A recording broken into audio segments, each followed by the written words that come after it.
Baik, soalan yang pertama, macam mana, apa persepsi kita terhadap para ulama-ulama Nusantara kita yang kelihatannya secara umum itu macam menerima jalan Ibn Arabi, ya? Macam menerima jalan Ibn Arabi. Baik, pertama sekali kita nak kena faham satu perkara, bahawa kita dengan zaman Rasulullah SAW dah 1400 tahun. Okay, 1400 tahun. Dan keilmuan Islam ini dia ada fasa-fasa tertentu. Ya, dia ada perubahan, ada pengembalian, pernah berlaku fasa kemasukan, ya, kemasukan unsur-unsur lain dalam keilmuan kita. Kemudian berlaku pula fasa-fasa pembersihan, ada ulama yang datang menolak kembali, membersihkan kembali. Jadi it's a dynamic process, ya, dynamic process. Bila saya kata dynamic ni, bermaksud kita tak boleh nak kata okey, ulama-ulama di tanah tertentu, contohlah di Iraq, contoh ulama-ulama tertentu di Iraq pada fasa sejarah tertentu mereka menerima aliran tertentu. Maka siapakah kita untuk menyangkal mereka? Kalau mereka juga diiktiraf sebagai ulama besar dunia dan mereka pada fasa tertentu itu menerima aliran tertentu, maka bagaimanakah kita nak menolaknya? Okay. Macam saya kata tadi, scholarship is dynamic, ya. Scholarship is dynamic. Sebab tu ada mujaddid, setiap zaman datang mujaddid ni dia membaharukan. Maksud dia antara kerja dia juga membersihkan kesalahan. Kesalahan siapa?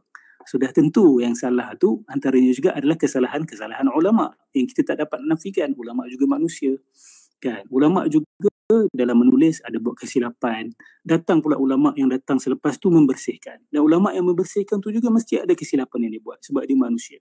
Dan akan datang lagi ulama yang datang kemudian yang datang membersihkan kembali. Jadi maksud saya adalah kita tidak boleh mentuntaskan hanya kerana ulama tanah Melayu ini sudah menerima Ibn Arabi, maka Ibn Arabi pasti secara qat'i adalah wali Allah. Kenapa saya katakan begitu? Ramai yang tidak sedar bahawa ketika Ibn Arabi masih hidup lagi, ramai ulama menentang beliau. Okay? Ramai ulama dunia menentang beliau. Bahkan Syekh Muhammad Al-Ghazali, ya, salah seorang Syekhul Azhar, ya, Syekhul Azhar,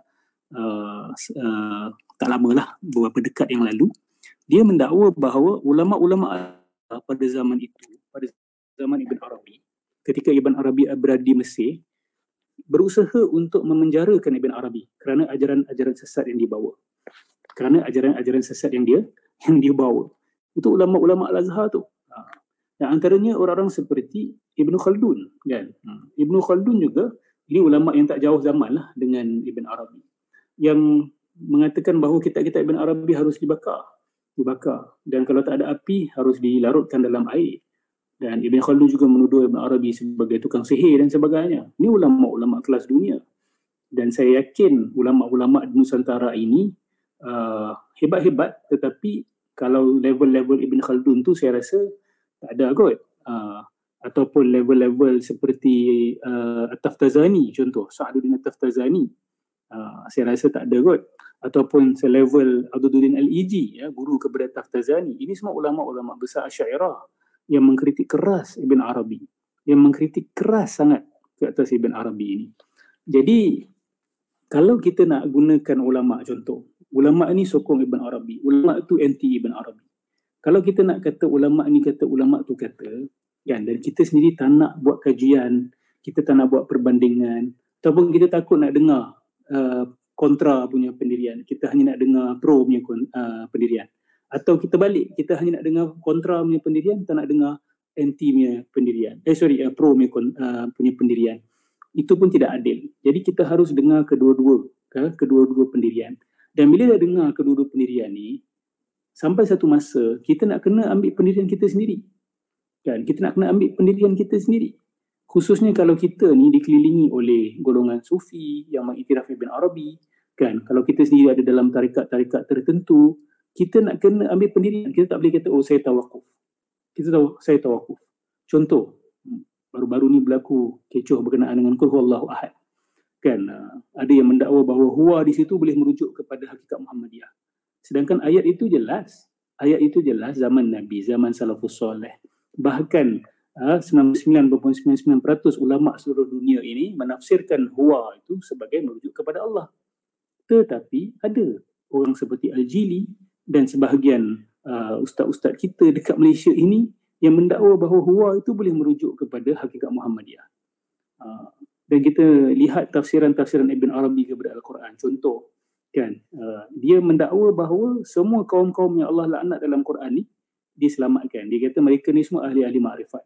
Kaum Nabi Nuh ahli makrifat, kaum Nabi Hud ahli makrifat. Ini kita tak boleh terima. Kita tak boleh kata ini tafsiran tahap tinggi. Ini tafsiran terbalik. Tadi saudara ada quote daripada Jawahirul Quran Imam Ghazali. Ya, Imam Ghazali ada sebut tentang tafsiran isyari. Okay. Memang betul. Ayat Quran ada makna batin sebahagiannya. Tetapi yang membezakan tafsiran batini dengan tafsir isyari adalah tafsiran batiniah ini mereka mendakwa makna batin itu menyanggahi makna zahir. Contoh yang dikatakan oleh Ibn Arabi apabila dia menafsirkan ayat dalam surah Al-Baqarah, innal ladzina kafaru sawa'un 'alaihim anzartahum am lam tunzirhum la yu'minun, kan, yang kita semua faham, yang difahami oleh ulama seluruh dunia sepanjang zaman, ya, sepanjang zaman, ayat itu berkenaan dengan orang kafir. Allah sedang mengutuk orang-orang kafir. Tetapi Ibn Arabi datang mengatakan bahawa kafaru dekat situ merujuk kepada wali-wali Allah yang menyembunyikan cinta mereka kepada Tuhan, yang menyembunyikan wahdatul wujud mereka kepada Tuhan. Maka dakwah Nabi Muhammad ni tak berguna kalau nak disampaikan kepada mereka lagi. Tengok, ayat dia tiba-tiba jadi cerita lain, bahkan jadi terbalik. Jadi ini bukan tafsiran dataran tinggi, ini tafsiran yang sesat barat, tafsiran batiniah. Jadi bagi saya tidak ada ragu lagi tentang aliran Ibn Arabi ini. Walaupun ia disokong oleh ulama-ulama Melayu kita. Okay? Sebab saya kata ulama Melayu kita bukan satu-satunya ulama yang ada dalam dunia ini. Kita hormat usaha mereka. Dan bila saya kata mereka mengikut Ibn Arabi, tidak bermakna status mereka sama dengan status Ibn Arabi. Tidak. Sebab saya faham, apabila Islam masuk ke tanah Melayu ini, dah campur aduk. Ada pengaruh Neoplatonism, kan? Dan masuk kebanyakan sejarawan mengatakan masuk melalui golongan Sufi. Masuk melalui golongan Sufi. Jadi unsur-unsur ini semua ada. Dan bila di tanah Melayu juga kita tahu ada unsur-unsur Hindu yang sangat subur, kan. Jadi ulama kita ni pada waktu itu dia orang nak kena play politics juga. Okay? Dia nak kena bijak. Dia nak kena kayisul fatin, kan. Nak kena bijak. Tak boleh nak tolak 100% secara mendadak. Berlaku proses asimilasi, berlaku proses filtration, penapisan. Contoh macam teori martabat 7. Saya sangka begini, saya sangka teori ini memang sedia ada di tanah Melayu. Sudah ada di tanah Melayu sebenarnya. Jadi apa yang ulama-ulama kita buat, mereka tak buang martabat 7. Apa mereka buat? Mereka sunnikan. Mereka buang unsur-unsur yang syirik, unsur-unsur Neoplatonism. Mereka cuba. Saya tak kata berjaya sepenuhnya. Mereka berusaha dan mereka cuba sunnikan teori tersebut. Walaupun itu adalah usaha yang baik, tetapi bagi saya dia tetap membawa kekeliruan sampai ke hari ini. Sampai ke hari ini isu ini masih lagi lingering around the Muslim mind in Nusantara. Jadi walaupun saya menghormati usaha mereka untuk mungkin secara beransur-ansur gradually untuk buang akidah-akidah ini, itu kalau saya bersangka sangat baiklah, itu tujuan mereka untuk buang secara gradual. Okay? Macam mana nak buang secara gradual? Nak kena sunnikan dulu. Contoh macam apa yang Wali Songo buat dengan wayang kulit, kan? Wayang kulit tersebut asalnya adalah untuk menceritakan tentang Mahabharata, kan? Kitab-kitab Hindu. Tapi Wali Songo datang, dia tak buang wayang kulit tu, dia tukar cerita-cerita, dia tukar kepada cerita-cerita sahabat dan sebagainya. Kalau itu strategi yang diamalkan, maka saya tak ada masalah. Tetapi apabila sudah 500-600 tahun kemudian, orang Melayu nak kena semak balik. Kena semak balik, yang salah kita buang, yang baik kita kekalkan, begitu. Dan bila kita mengkritik, tidak bermakna kita tidak mengiktiraf sumbangan mereka. Kan? Contoh dalam kitab Sairus Salikin, Abu Samad Al-Palimbangi, Syekh Abu Samad Al-Palimbangi. Kebanyakan yang ada dalam kitab tu tak ada masalah.